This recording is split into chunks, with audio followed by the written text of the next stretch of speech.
Greetings. Welcome to EDTV News Channel, the People's Channel. In this report, we have a few stories for talk about, some shootings and some dropouts coming out of the Food Basket Parish of Jamaica, St. Elizabeth, St. Andrew, Clarendon and Hanover, and I also have an update coming out of Toronto, Canada. Stay tuned for the full reports.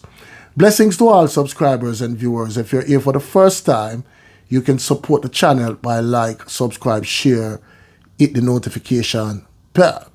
So we'll start off in the parish of St. Andrew. 3 men shot, 2 fatally in Nannyville Gardens. So we'll get into the latest police report.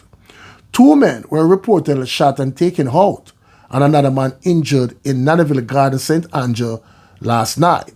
The deceased has now been identified as 34-year-old Demar Pink and 25-year-old Stephan Wallace of a Kingston 3 addresses. The Jamaica Constabulary Forces communication arm confirmed the incident, stating that it took place around 9:30 p.m. at a parking lot between Eastern Douglas Drive and Abuda Way. It is reported that residents heard loud explosion and called the police. Upon the arrival of the lawmen, Pink and Wallace were reportedly seen suffering from gunshot wounds to their upper bodies. The men were assisted to the hospital where Pink and Wallace were pronounced you-know-what. The third victim was admitted in hospital. Now we'll move to the parish of Clarendon, where a 19-year-old man was fatally shot during a confrontation with police. So we are getting to the latest report. A 19-year-old was fatally shot during a reported confrontation with police in Clarendon on Monday. The deceased has now been identified as Rockeye Cummings of a Maypen address. Reports are that about 2:15 p.m., people doing business at a section of Manchester Avenue in the parish were sent scampering for cover after they heard loud explosions sounding like gunshots. Minutes later, a police team was seen leaving the area. Information soon emerged that a man was fatally shot by members of the police team. He was later identified as Cummings. The police said the matter has since been reported to the Independent Commission of Investigation. Now, people, we'll move out west, where Jervan was shot and taken out at a Lucy bar in Hanover. So we'll get into the latest police report. The Lucy police in Hanover are investigating the fatal shooting of a man at a bar in Cooper Wood District, Lucy, on Saturday. The deceased has now been identified as 29-year-old Jamani Llewellyn, also known as Jervan, from Brissett District in Lucy. Reports indicate that around 9:20 p.m., Llewellyn drove his Toyota Vaxibus to a bar in Cooper Wood and was having a drink. Shortly afterward, 3 armed men entered the establishment and held patrons at gunpoint. The men demanded money. During a struggle between Llewellyn and one of the gunmen, he was fatally shot. Llewellyn managed to run from the bar, but it collapsed on the roadway. The gunmen fled the scene. The police were summoned and upon arrival, found Llewellyn lying in a pool of red water with multiple gunshot wounds to his upper body head area. He was rushed to the Noel Holmes Hospital where he was pronounced you-know-what. Now, people, we'll move to the parish of St. Elizabeth, the Food Basket Parish, where a bartender and a videographer is lucky to be alive at this hour. So we'll get into the report. St. Elizabeth bartender and St. Anne's videographer shot outside Runaway Bay Bar. The St. Anne police are investigating the circumstances surrounding the shooting of a female bartender from St. Elizabeth and a male videographer from St. Anne's who were injured during a drive-by incident in Runaway Bay, St. Anne on Saturday night. Reports indicate that around 11:30 p.m. on Saturday, the female who had just started a job as a bartender at a bar in Runaway Bay was standing outside the establishment talking to the videographer when a car drove up.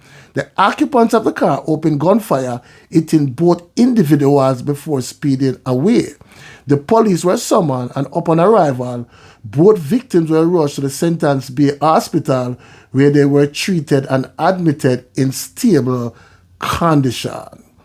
Now, people, last but not least, we'll move to Toronto, Canada, where we have an update on the two Jamaican fathers that were taken out earlier this month.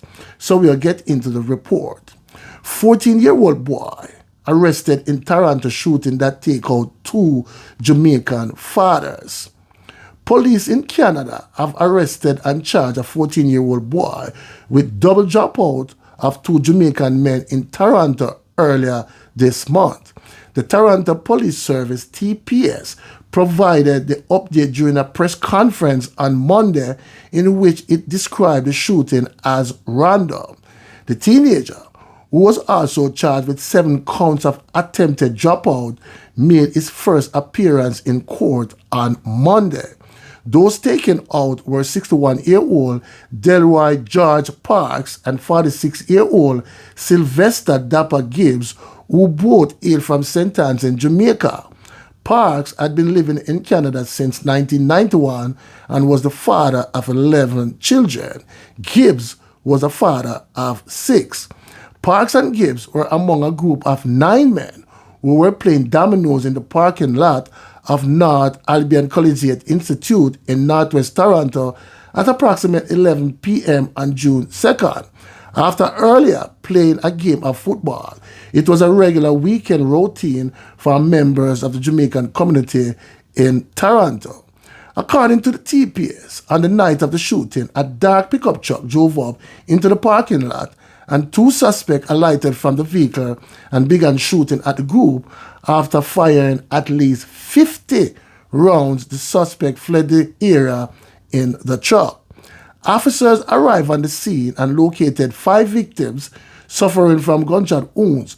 All victims were transported to the hospital where Parks was pronounced dropout on June 2nd, while Gibbs dropped out from complications from his injuries on June 5th. TPS said that in the early morning hours of June 3, officers became involved in a stolen vehicle investigation in the same area, after a stolen truck collided with an empty parked vehicle. The driver of the stolen truck attempted to flee but was arrested by officers after a short-foot pursuit. Thorough investigation, it was determined that the youth was one of the suspects involved in the shooting, TPS said.